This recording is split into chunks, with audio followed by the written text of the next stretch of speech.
নমস্কার বন্ধুরা, তিয়াশাস রেসিপিতে সকলকে স্বাগত জানাই। আজ আমি কচুর একটা দুর্দান্ত স্বাদের রেসিপি আপনাদের সঙ্গে শেয়ার করতে এসেছি, যেটা গরম ভাত, রুটি, পরোটা সব কিছুর সঙ্গেই খেতে পারবেন। রেসিপিটা বানানোর জন্য এখানে আমি একটু নরম দেখে কচু নিয়েছি। এবার আমি এই কচুর খোসাগুলোকে এইভাবে ছাড়িয়ে নিচ্ছি।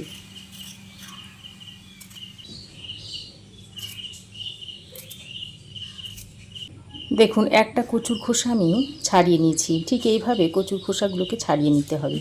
ওই একইভাবে সমস্ত কচুর খোসা ছাড়িয়ে নিতে হবে।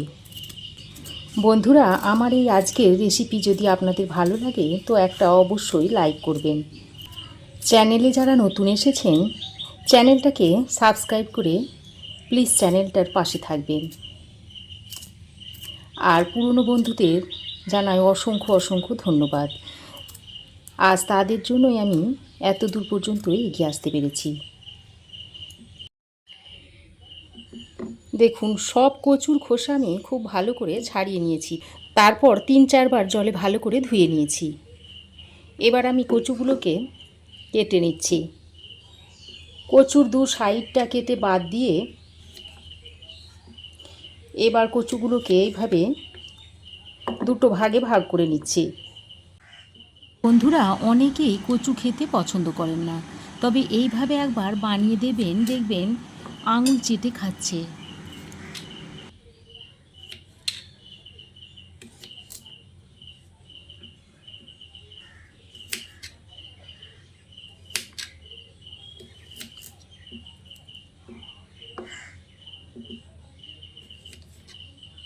এখন সমস্ত কচু আমার কাটা হয়ে গেছে।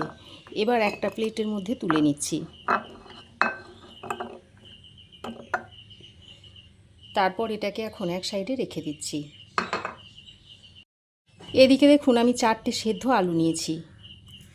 তবে আলুগুলোকে খুব বেশি সেদ্ধ করিনি, 70% মতো সেদ্ধ করে নিয়েছি। এবার আমি এই আলুগুলোকে একটু কেটে নেব।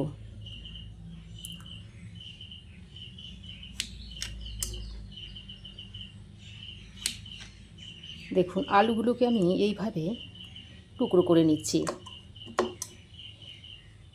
এক একটা আলুকে আমি 4 টুকরো করে নিচ্ছি।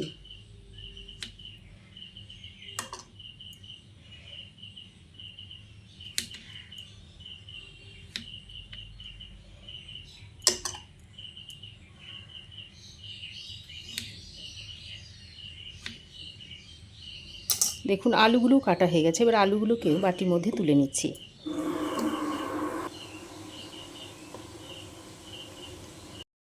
একটা কড়াই আমি আগে থেকে বেশ খানিকটা জল গরম করতে দিয়েছি। এবার এই জলের মধ্যে দিয়ে দিচ্ছি 1 চামচ পরিমাণ নুন আর একটু তেঁতুল দিয়ে দিচ্ছি। তারপর নুন আর তেঁতুলটা দিয়ে জলের সঙ্গে ভালো করে নেড়েচেড়ে মিশিয়ে নিচ্ছি। এবার আমি এর মধ্যে কেটে রাখা কচুগুলো দিয়ে দিচ্ছি। কচুগুলো দেওয়ার পর কচুগুলোকেও একবার ভালো করে নেড়েচেড়ে দিচ্ছি। এটা ঢাকা দিয়ে কচুগুলোকে সেদ্ধ করে নেব। দেখুন, প্রায় 4-5 মিনিট মতো কচুটাকে ঢাকা দিয়ে সেদ্ধ করে নিয়েছি। আর কচু কিন্তু খুব বেশি সেদ্ধ করব না, এই 70% মতো কচুটাকে সেদ্ধ করে নেব। দেখুন, কচু এরকম সেদ্ধ করে নিয়েছি। এবার আমি কচুগুলোকে এই তেঁতুল জল থেকে এইভাবে ছেঁকে ছেঁকে তুলে নিচ্ছি।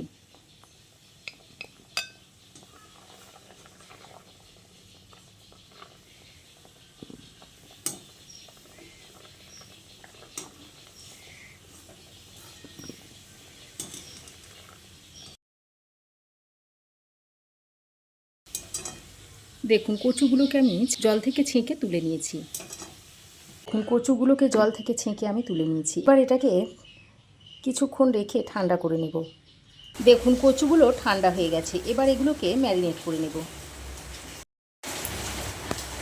দিয়ে দিচ্ছি 1/2 চামচ পরিমাণ নুন, সামান্য একটু হলুদের গুঁড়ো দিয়ে দিচ্ছি। দিচ্ছি একটু ঝাল লঙ্কার গুঁড়ো, অল্প একটু জিরে গুঁড়ো দিয়ে দিচ্ছি, ধনের গুঁড়োও দিয়ে দিচ্ছি অল্প, আর রঙের জন্য একটু কাশ্মীরি লঙ্কার গুঁড়ো দিয়ে দিচ্ছি। অল্প পরিমাণে একটু গরম মশলার গুঁড়ো দিয়ে দিচ্ছি। এবার সব কিছুকে কচুর সঙ্গে ভালো করে মিশিয়ে নিচ্ছি।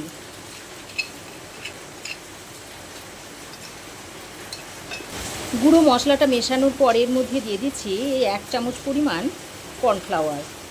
আমি এখানে কর্নফ্লাওয়ার দিচ্ছি, তবে আপনারা চাইলে এখানে বেসন কিংবা ময়দাও দিয়ে দিতে পারেন। আর খুব অল্প পরিমাণে একটু আদা রসুনের পেস্ট দিয়ে দিচ্ছি। আমি এবার হাতের সাহায্যে ভালো করে মিশিয়ে নিচ্ছি।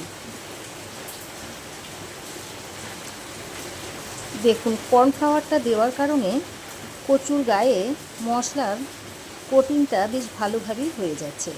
দেখুন, খুব সুন্দর করে মশলাটাকে আমি কচুর গায়ে লাগিয়ে নিয়েছি। এবার আমি গ্যাস অন করে একটা কড়াই গরম করে নিয়েছি। এবার গরম কড়াইয়ের মধ্যে দিয়ে দিচ্ছি সর্ষের তেল। এই 2 চামচ মতো সর্ষের তেল দিয়ে দিলাম। তেলটাকে ভালোভাবে গরম করে নিয়ে প্রথমে আমি সেদ্ধ করে কেটে রাখা আলুগুলো দিয়ে ভেজে নেব। তেলের সঙ্গে ভালো করে নাড়াচাড়া করে আলুগুলোকে বেশ ভালো করে ভেজে নিতে হবে।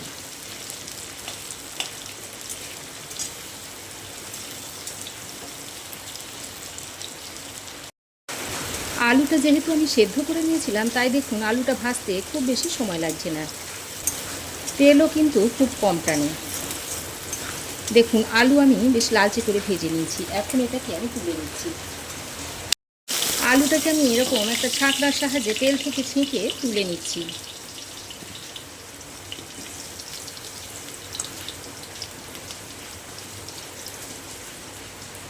দেখুন, সেদ্ধ করা আলু বলে খুব কম তেলে টেনেছে।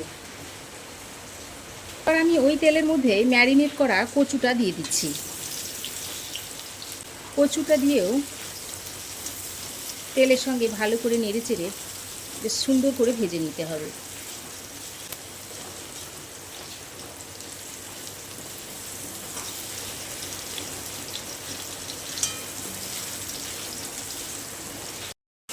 দেখুন, কচুগুলোকেও লালচে করে ভেজে নিয়েছি। এবার এই কচুগুলোকেও তুলে নিচ্ছি। কচুগুলোকে এভাবে তেল থেকে ছেঁকে তুলে নিচ্ছি। এবার ওই কড়াইয়ের মধ্যে যেটুকু তেল আছে তার সঙ্গে আরও 1 চা চামচ মতো সর্ষের তেল দিয়ে দিলাম। ওই তেলের মধ্যে কিছু গোটা গরম মশলা দিয়ে দিচ্ছি, এলাচ, লবঙ্গ আর দারচিনি। দিয়ে দিচ্ছি 1/2 চামচ পরিমাণ গোটা জিরে, আর সামান্য 1 পিঞ্চ মতো হিং দিয়ে দিচ্ছি। হিংটা দিলে কচুর কাঁচা গন্ধটা থাকবে না। হিংটা দেওয়ার পরপরই কিন্তু পেঁয়াজটা দিয়ে দিতে হবে। একটা মিডিয়াম সাইজের পেঁয়াজ আমি খুব মিহি করে কুচিয়ে দিয়ে দিলাম।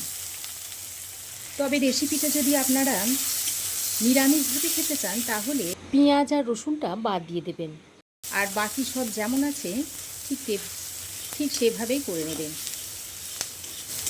দেখুন, পেঁয়াজটা দিয়ে তেলের সঙ্গে ভালো করে নেড়েচেড়ে মিশিয়ে নিয়েছি। এবার কিছুক্ষণ পেঁয়াজটাকে হালকা বাদামি করে ভেজে নেব। পেঁয়াজটা দেখুন হালকা বাদামি করে ভেজে নিয়েছি। এবার এর মধ্যে অল্প 1 চা চামচ মতো দিয়ে দিচ্ছি আদা ও রসুনের পেস্ট। আর আদা ও রসুনের পেস্টটা দিয়ে কিছুক্ষণ ভেজে নেব। আদা ও রসুনের কাঁচা গন্ধটা চলে যাওয়া পর্যন্ত ভেজে নিতে হবে। আদা ও রসুনের কাঁচা গন্ধটা চলে যাবার পর আমি এর মধ্যে দিয়ে দিচ্ছি অল্প একটু হলুদের গুঁড়ো, অল্প একটু ঝাল লঙ্কার গুঁড়ো দিয়ে দিচ্ছি, জিরে গুঁড়ো দিয়ে দিচ্ছি 1/2 চামচের থেকে একটু কম, ধনে গুঁড়ো দিয়ে দিচ্ছি 1/2 চামচের থেকে একটু কম, আর রঙের জন্য দিয়ে দিচ্ছি 1/2 চামচ মতো কাশ্মীরি লঙ্কার গুঁড়ো, আর দিয়ে দিচ্ছি স্বাদ অনুযায়ী নুন। এবার মশলাটা যাতে পুড়ে না যায় সেজন্য অল্প পরিমাণে জল দিয়ে মশলাটাকে ভালো করে কষিয়ে নিতে হবে। দেখুন, মশলা প্রায় কষানো হয়ে গেছে, আর মশলা থেকে জলটা দেখুন অনেকটাই শুকিয়ে এসেছে। মশলাটাকে আরও একটু শুকনো শুকনো করে নিতে হবে। আরও 2 মিনিট মতো এইভাবে নাড়াচাড়া করলে মশলা থেকে জলটা একেবারে শুকিয়ে যাবে।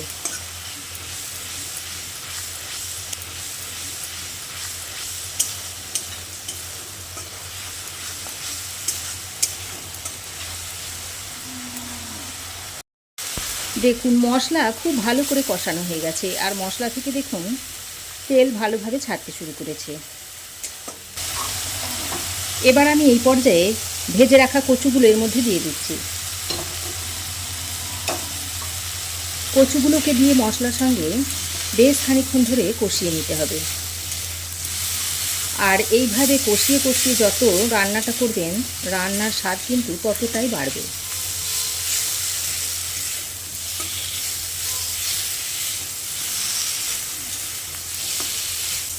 কচুটাকে মশলার সঙ্গে বেশ খানিকক্ষণ সময় ধরে কষিয়ে নিয়েছি। তারপর আমি এর মধ্যে ভেজে রাখা আলুটাকে দিয়ে দিচ্ছি। আলুটা আমি 70% মতো সেদ্ধ করে নিয়েছিলাম, তাই আমি কচুটা দেওয়ার কিছু পরেই আলুটাকে দিয়ে দিলাম। আলুটা দিয়েও কচুর সঙ্গে আরও কিছুক্ষণ ভালোভাবে নেড়ে চেড়ে মিশিয়ে নিচ্ছি। রান্নাটা আপনারা কাঁচা আলু দিয়েও করে নিতে পারেন, তবে এইভাবে যদি সেদ্ধ করে রান্না করেন তাহলে রান্নাটাতে সময় কম লাগবে আর তরকারির স্বাদটাও কিন্তু ভালো হবে। এবার আমি এর মধ্যে কিছু গরম জল অ্যাড করে দিচ্ছি।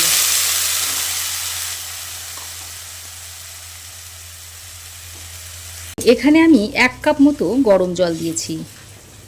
এবার গরম জলটা দিয়ে কচু ও আলুকে ভালো করে নেড়ে চেড়ে মিশিয়ে নিচ্ছি। তারপর আমি আরও 2 মিনিট কচুটাকে একটু ফুটিয়ে নেব। 2 মিনিট রান্না করার পর দেখুন ঝোলটা খুব ভালোভাবে ফুটে উঠেছে। তারপর আমি আবারও একবার ভালো করে নাড়াচাড়া করে মিশিয়ে নিয়েছি। এবার ঢাকা দিয়ে 6 থেকে 7 মিনিট মতো রান্না করে নেব। দেখুন ঢাকা দিয়ে আমি 6-7 মিনিট মতো রান্না করে নিয়েছি। তারপর আরও একবার ভালো করে নেড়ে চেড়ে নিচ্ছি। আর দেখুন কচু আলু খুব ভালোভাবে সেদ্ধ হয়ে গেছে। তরকারিটা আমার দেখুন হয়ে এসেছে।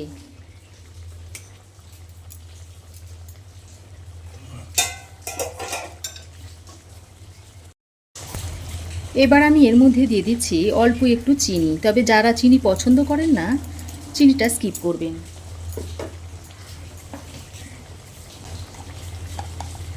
আর অল্প একটু গরম মশলার গুঁড়ো ছড়িয়ে দিচ্ছি।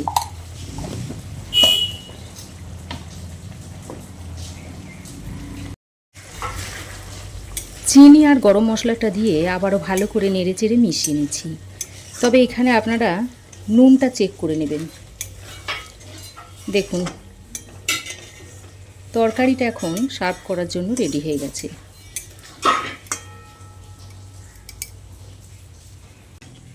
দেখুন ঠিক এরকম দেখতে হয়েছে। এবার আমি এটাকে একটা প্লেটে সার্ভ করে দিচ্ছি।